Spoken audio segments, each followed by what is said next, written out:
several interest groups inside and outside Parliament in the last month have expressed reservations over what they say is the undue interference by the Directorate of State Services in the election disputes in Rivers and Akwa Ibom states.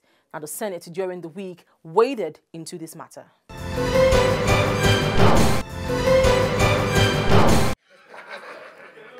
On one side of this meeting room are members of a newly constituted Senate Committee on Ethics and Privilege.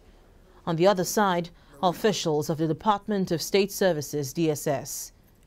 The DSS officials are here to answer questions relating to a petition from the Rivers State House of Assembly accusing the agency of unduly interfering in the Rivers State election petitions pending before the election tribunals. But the DSS Director of Operations said the allegations are unfounded. However, committee members maintained that the DSS went beyond its constitutionally defined rules. Some staff of INEC in particular, led by the Resident Electoral Commissioner of Rivers State, Ms. Jesla Khan, had deliberately and willfully refused to release official documents used for the conduct of the 28 March 2015 National Assembly election, and some of her staff were orally invited to assist the service in its investigation. Neither she nor any of her staff was arrested or detained as alleged. That the institution of the Nigerian police exists in this country, and that it is the sole agency vested with the responsibility of investigating criminal activities. So if the DSS decide on its own to get involved in that, I think something is beginning to go wrong. What we're mostly interested in is to ensure that there was no breakdown of law and order. Earlier, the PDP Senate caucus had appealed to President Buhari to look into allegations of witch hunting of party members by the DSS. But in a swift reaction, the chairman of a Senate ad hoc committee on media dismissed the allegations of the PDP senators. The PDP Senate caucus is worried, alarmed, and we are even shocked by the recent development in our polity, where the Department of State Security is now involved in electoral matters generally. Nigerians suffered what I would call interference by the DSS in the past. And it is too early for anybody to be crying foul if an investigation is going on. The Senate committee is expected to present its report after investigating the matter to the Senate. We caught up with a member of a Senate Committee on Ethics and Privileges, Senator Olaka Nwogu, who spoke more on the petition filed by the Rivers State House of Assembly against the DSS over allegations of undue interference in the Rivers State election petitions pending before the election petition tribunals. What is happening is beyond Rivers State. It includes, but I'm sure it's not limited to Akwa Ibom and Abia states. And what had happened was that the DSS had invited the electoral commissioners and some key personnel of ETEH to its office. And aware that tribunals are on, and these individuals are critical participants in the process, it raised some red flag. Why? Why? Simply because the DSS director had just been appointed by the president, an APC government. The party, PDP, had gone public to say he was a card-carrying member of, not card-carrying member, but he was a member of the APC, I think, Intelligence Committee also, whether he was the leader.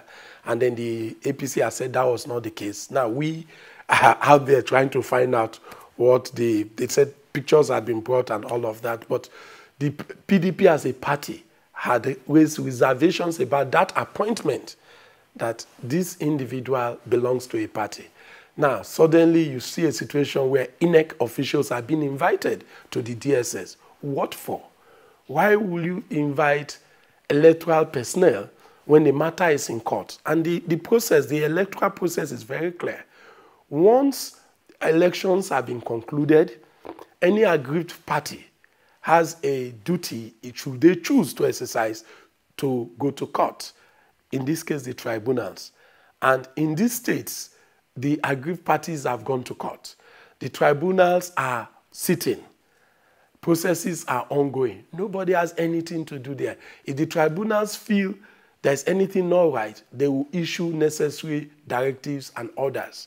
If any party in the tribunal feel anything is not right, they will approach the same tribunal for the enforcement or adjudication in anything that they have concerns about. There is nothing in the process that brings in any security force. Then suddenly, ETEH officials are being invited, and these people will testify in court. And they are being, as we were told, kept by the DSS. So we raised the alarm. Apparently, if the DSS took a cue, it could have just stopped what it was doing. It did not. It went on. And that is why you see caucus after caucus. And up to this moment, it's still ongoing because the caucuses are still shouting. But individual liberty of Nigerians must be respected. Nigeria has come of age. Never again would we fold our hands and watch Nigerians handed into detention for things that should not necessarily lead to that. If an agency wants to know what's going on, fine. But when you start arresting people, okay, for what? And to what end? But we saw the DSS, the Director of Information, who appeared before the Senate committee, say that the DSS is not keeping anybody. He just invited, and the DSS, the force, did not arrest any INEC personnel in Rivers, Akwa Ibom, in any of the states, in question. That the force just invited them, questioned them, and let them go. Okay, fine. That's a very technical answer. Because when they say they've not arrested, the committee will investigate. And I'm sure that at some point the definition of arrest will come up. Because how long do you keep somebody before it constitutes arrest? I could ask you to come to my headquarters, and I say I'm inviting you. And I can also tell you to come, and I will tell you I'm arresting you.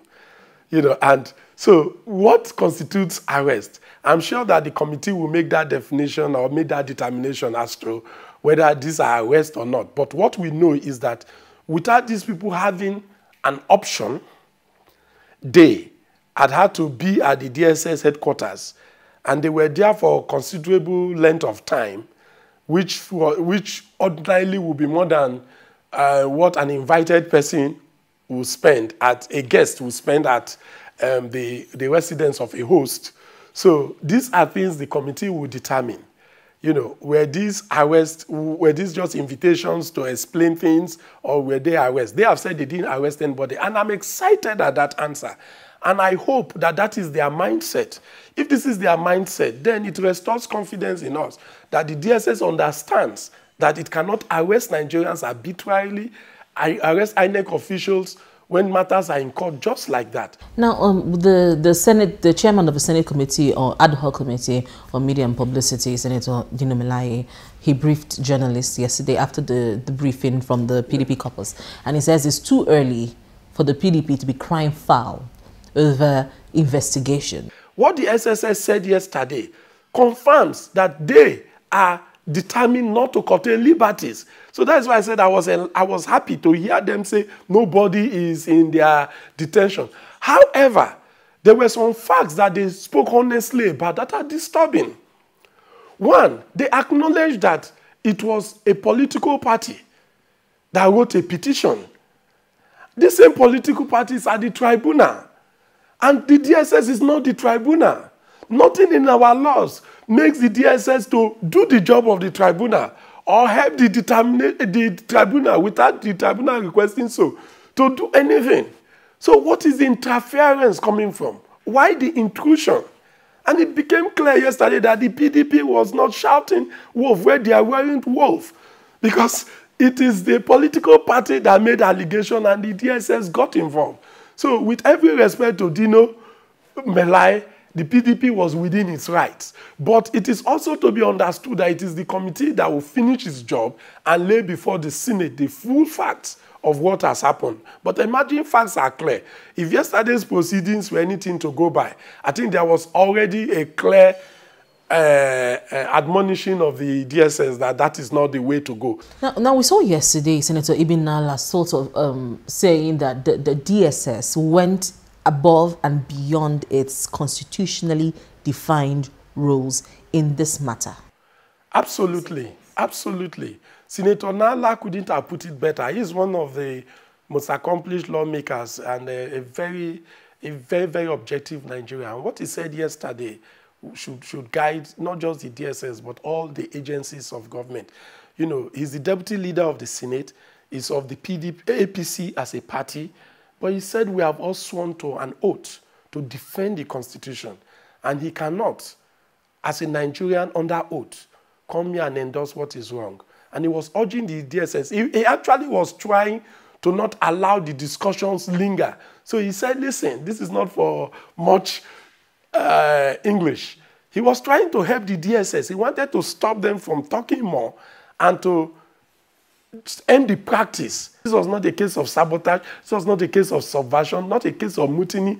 Nothing in your act would draw you into a political party threatening that if you don't do something now, we will start trouble. Then you start hounding INEC officials, respected INEC officials, INEC that is supposed to be independent, that have just made this nation proud. You start putting their view because a party, you should have told them. If you feel like this, raise it before the tribunal and let the tribunal give the necessary orders. Did the inspection not hold? Did the tribunal say inspection should hold? They are all within the due process of court. There was very little for any other agency to do, and that intrusion was wrong. Now, this is where we draw the curtains on this week's edition of The Gavel. If you have any views on any of the issues discussed, do email us on thegavel@channelstv.com. Thank you for staying with us and see you again next week.